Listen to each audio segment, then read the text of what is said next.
अस्सलाम वालेकुम। आप देख रहे हैं MCM स्टडी विद जमील मान यूट्यूब चैनल।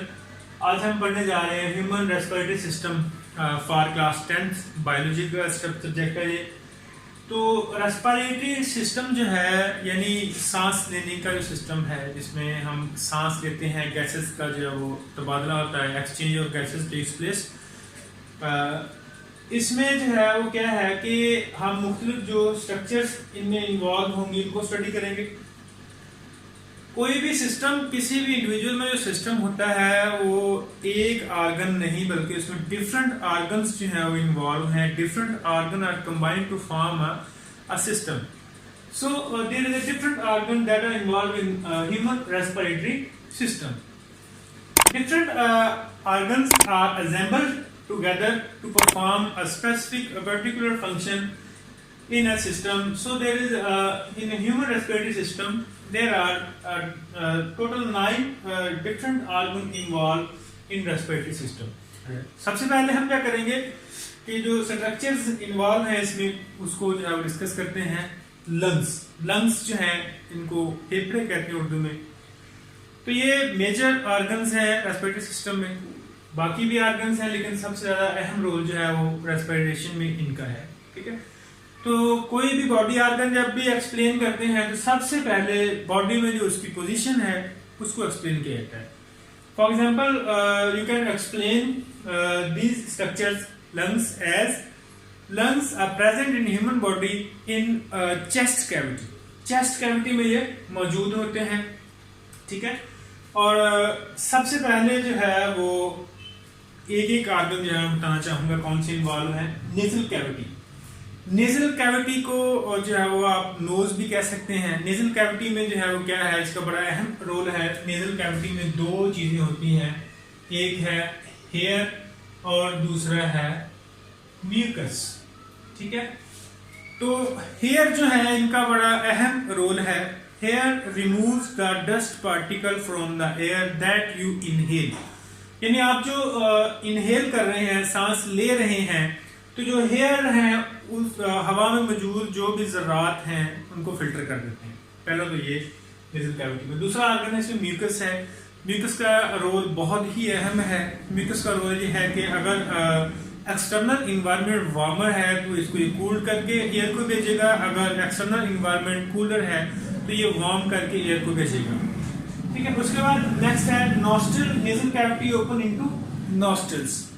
नेजल कैविटी नाक के आगे एक जगह पे ओपन होती है जिसे नॉस्ट्रिल्स के आगे स्ट्रक्चर्स हैं वहां पर ओपन होती है। उसके बाद है ग्लोटस है। ग्लोटस को जो है यहाँ पर मैंने इंट्रोडक्शन में भी एक्सप्लेन करने की कोशिश की है, करता हूँ आपको समझ आएगी कि ऊपर से हमारा जो रास्ता है यानी खुराक का यहाँ से और सांस की नाली जो है वो एक है।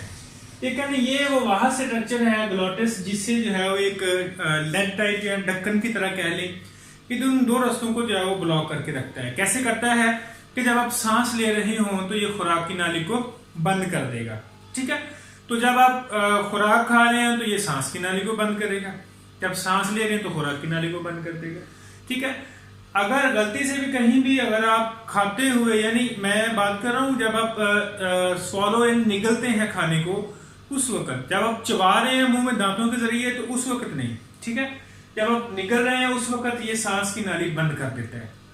तो क्यों? क्योंकि गलती से भी जो फूड पार्टिकल्स हैं वो इस जगह पर या इस विंड पाइप में ना आ जाए।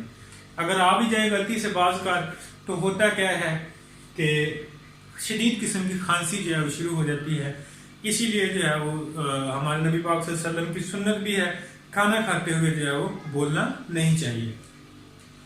अच्छा जी, ग्लोटस का काम ये है। ठीक है, और एपीग्लोटस जो है जिसकी मैंने बात बताई कि वो बंद कर देता है, लेड टाइप स्ट्रक्चर है और ये कार्टिलेज की बनी होती है। ठीक है जी, उसके बाद आते हैं वॉइस बॉक्स। ये गॉड गिफ्टेड जो है वो स्ट्रक्चर्स हैं ह्यूमन में।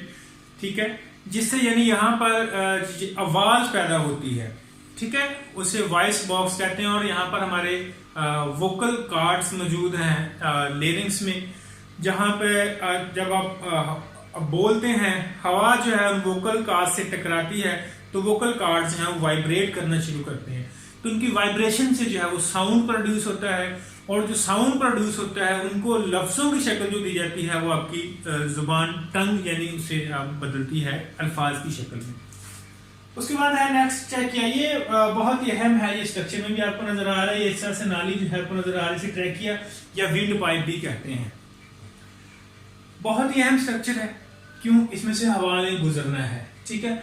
अब इसके अंदर ये सी शेप आपको ये ब्लू कलर से नजर आ रहे होंगे, ठीक है। सी शेप रिंग है, इनका काम क्या है कि ये नाली को अंदर से ऐसे ओपन करके रखते हैं, ऐसे ओपन करके रखते हैं, क्योंकि अक्सर बात देखा होगा कि आप जब भी कोई पाइप से जो है अगर आप बोतल पी रहे हो, स्ट्रॉ जिसे कहते हैं उससे, तो अगर आप ज्यादा उसमें हवा से उसको खींचे तो वो कोलैप्स हो जाता है, ऐसे जुड़ जाता है, तो फिर हवा जो उसमें रहती है फिर उसको ऊपर करना पड़ता है। तो ये अल्लाह ताला की कुदरत है। देखें कि ये विंड पाइप है, इसमें सी शेप के रिंग है, ये इसको ऐसे ओपन करके रखते हैं ताकि हवा अगर आप इनहेल कर रहे हैं या एक्सहेल कर रहे हैं तो उस वक्त जो है ये कोलैप्स ना करे, ये बंद ना हो जाए, ठीक है। तो ये सी शेप स्ट्रक्चर, ये भी कार्टिलेज जो है उसके बने होते हैं, तो इसको विंड पाइप भी कहते हैं, ट्रिके भी कहते हैं। ये तकरीबन 10 सेंटीमीटर जो है यहाँ पर ये नाली मौजूद होती है, ठीक है। उसके बाद आगे जो है ये दो हिस्सों में डिवाइड हो जाती है, दो लंग्स जो है उनमें एक लंग्स में चलेगी, एक में चलेगी। तो वो सिंगल जो है ब्रोंकस और प्लूरल जो है उसको ब्रोंकाई कहते हैं, यानी एक इधर जब आ गई एक इधर तो एक से दो हो गए तो ये ब्रोंकाई होंगे, जबकि ऊपर से जो एक आ रही है उसे ब्रोंकस कहते हैं, ठीक है। आगे जो है मजीद आगे ये डिस्ट्रीब्यूशन होती है, इनकी मजीद डिविजन्स होती हैं। मैं आपको ये छोटी सी मिसाल देता हूँ, जैसे कि एक बड़ा जो है वो दरिया हो, समुंदर हो, आगे उसे छोटी छोटी नहरें निकल रही हैं, ठीक है। उन नहरों से आगे फिर मजीद छोटी नहरें निकल रही हैं, आगे उन मजीद छोटी नहरों से आगे जमींदार जो है जिससे पानी लगाते हैं, जिसे नाली वगैरह कहते हैं, खाला भी कहते हैं, ठीक है। तो ये उसी तरह से डिविजन्स यहाँ पर जो है वो हो रही हैं। एट द एंड जो है उन्हें हम कहते हैं एल्वुलर डक्ट्स, और एट द एंड जो है लाहौर उनकी कहीं पे एंडिंग तो होगी, जो एंडिंग पार्ट है उसे कहते हैं एल्वुलाई। और एल्वुलाई जो है स्ट्रक्चर है इस तरह से मैंने ये दिखाया आपको, ये बनाई हुई है, ठीक है। एंड पर यहाँ पर क्या होगा, हवा जो है यहाँ पर इतनी भी आएगी, ठीक है। तो यहाँ पर ब्लड कैपिलरीज है, खून की नालियां मौजूद हैं, तो यहाँ पर जो है आकर गैसेस का तबादला होगा। तो ये थी स्ट्रक्चर सारे जो है वो प्रोसीजर की। तो अब आप सबसे पहले आप क्या करेंगे, लंग्स का हेडिंग देंगे कि लंग्स जो है वो मेन ऑर्गन है। Lungs are the major portion of human respiratory system, it is present in chest cavity. First organ involve in the respiratory system is nasal cavity.